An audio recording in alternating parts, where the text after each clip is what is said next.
Hello, this is Lucy at Pilates Birmingham. A lot of the clients I work with are ladies over the age of 50, and I've been requested to make a video by a few of them specifically on arm strength. So it's not necessarily like we're trying to build muscles and get strong, it's literally just for the practical things, so day-to-day living can be a little bit easier, doing things like the garden, lifting, moving things around the house, even moving a vacuum cleaner around. So it's literally just strength for functional daily activities. So I've got a resistance band here, just a normal resistance band. If you've got one, use it, that's great. If you don't, just a couple of tins from your kitchen cupboard is great, or if you've got any hand weights, use a set of hand weights. So I use a resistance band with this, but it's all the same if you're just holding your tins. So we'll start with the band underneath the feet, and we're about hip width with the feet. So in this video, we're just literally going to look at the three main things that we do with our arms. So lifting things up, pushing things up, and pushing and pulling things. So we're just going to look at those four main actions. Holding onto the ends of your resistance band and cross it over. Keep a little bit of a bend in your knees. Draw your tummy muscles in, draw the shoulders down from the ears, draw the rib cage down. Keep the back of the neck long, the chin parallel to the floor. So we always set ourselves up in a good aligned position before we do any of the exercises. Holding the band right at the very end, so we're going to breathe out, lead through the elbows, breathing in as you come down. Breathing out, leading through the elbows, breathing in as you come down. So this is a great exercise for strengthening into the shoulders, but we also get a little bit of work through the triceps, through the backs of the arms. So what we want to feel is that the body stays completely steady. We don't want to be leaning into the stretch, so we don't want to be using our body weight to do the stretch. You might find when you start with this exercise you're not quite strong enough to pick those elbows up like that, so you can just come up to here as long as you're leading with those elbows coming up, and just come as high as you can. Keep your shoulders down from your ears, keep a little bit of a bend in the knees, and you're breathing out. Breathing in. So I'll just do one more with you. It's good to do a set of about 10 to 15, and then just resting down. So the next exercise looks a little bit similar, but is actually quite different. We're still coming into an upright row, but we're trying to bring the arm up into a right angle position. So you're sending the hand out instead of bringing the hand up. We're still leading through the elbow. This is just going to target a little bit more on the back of the arm, so we get those bingo wings as a lady when you get a bit older. So this is targeting that, but it's also again helping us with our lifting as you're lifting and picking things up from the floor. So knees are soft, draw the tummy in, shoulders back and down, and then breathing out. Breathing in. And again, you can be holding your hand weights or your cans from the kitchen, doing this exercise, breathing out, breathing in. So this is a tough exercise. You might find that you're not really coming up to that 90-degree position, so you can just be here. What we want to feel is that those hands are going out. So you're leading by picking up the elbows, but those hands are going out this time. Work up to coming up to 90 degrees, but that does require quite a lot of strength to do that. So just working up to that over time. Things that you don't want to do with this exercise, don't bring your shoulders into it. Keep your shoulders down. You're working through those triceps, backs of the arms.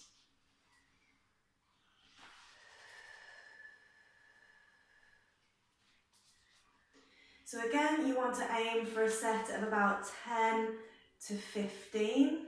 15 might be quite hard with this one, so work up to doing about 10 and then just take a break. So using your tins or weights for this next one, we're going to do a shoulder press.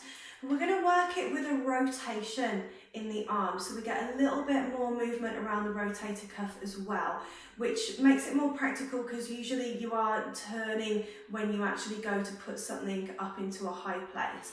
So we'll start with the tins with the round edge of the tin facing forwards, and then when you do your shoulder press, you're going to rotate so your palms face forwards and the long edge of the tin comes up, and then you're rotating back to that circular end. So you're breathing out, palms forwards, breathing in.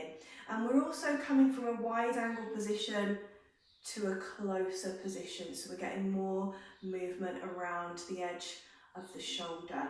So you're breathing out, breathing in, breathing out, breathing in. So you're doing all of your usual things with your postural alignment, keeping a soft bend in the knees, your navel to spine engaged, the back of the neck long, the chin parallel to the ceiling.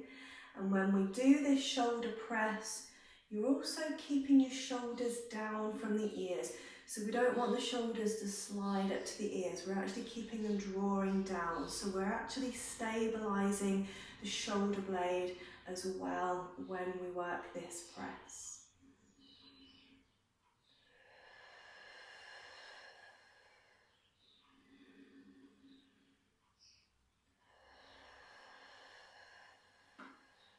So again, a round of 10 to 15 is probably going to be enough, and even though these tins aren't that heavy, if you do a round of 10 to 15, you're really going to feel that actually it really does make a difference.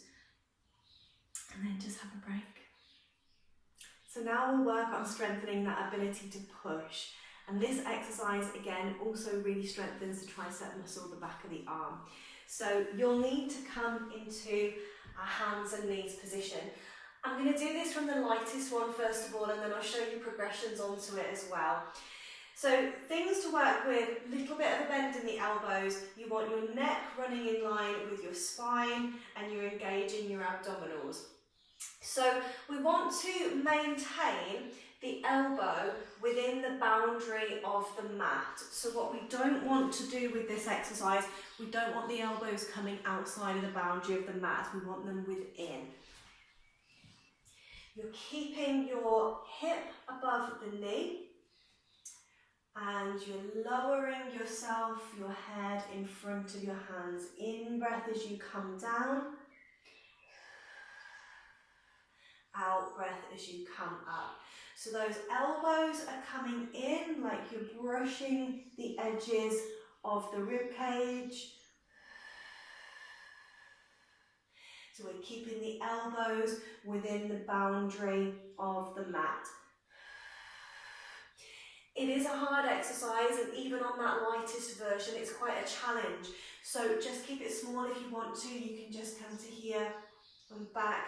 So you're bending that elbow, but just keeping it light. What we don't want to do is move from the hip. So what I see often in class is people doing the exercise this way. So we're not hinging from the hip to move those arms. The hip stays above the knee and you're lowering your head down in front of your hands. So that's your stage one, and it is a challenge even on the stage one. To take it to a stage two, you can take your knees a bit further back, you can drop your bottom down a little bit. What we don't want to do is sag in the spine. So you're engaging your core, you're keeping that tone through the abdominals, and it's the same thing. Elbows are brushing into the sides of the rib cage. So it is essentially a press up.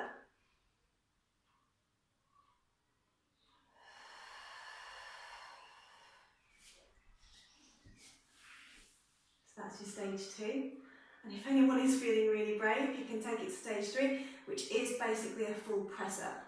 But try and keep the elbows in towards the sides without the elbows coming out. So you can be in your full plank position with your navel to spine engaged and your spine aligned with your neck. And then in breath as you come down, elbows in. Out breath as you come up. So in breath as you come down. What you don't want to do with this full press up version, if you are going to this version, don't move your body. So we don't want to be doing this with the back.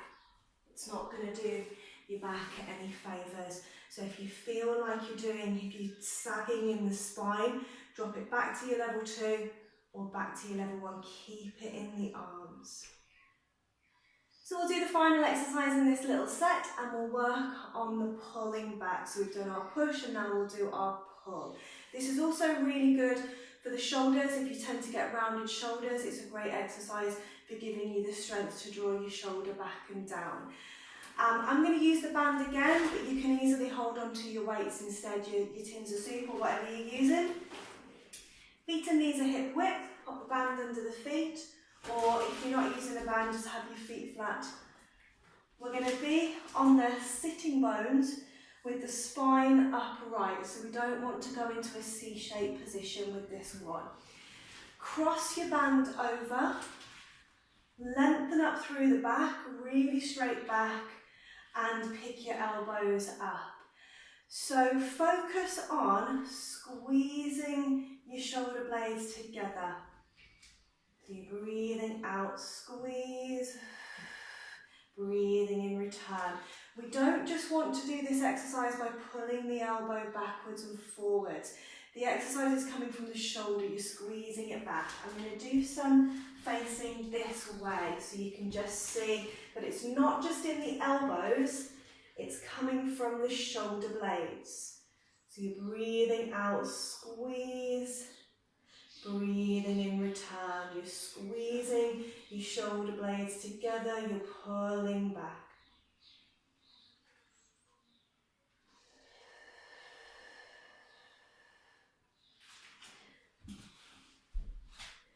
So I'll just do a couple more with you. So upright as you can through the spine. Navel to spine is engaged. Squeeze those shoulder blades together.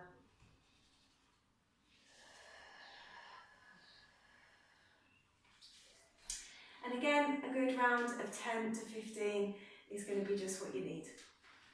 Great, I hope you enjoyed that little functional arm strength set. And if you do enjoy the content in these videos, have a look at my channel. There are other videos, particularly for back care and hip care. And do feel free to like and share the videos as well. Thanks so much for watching.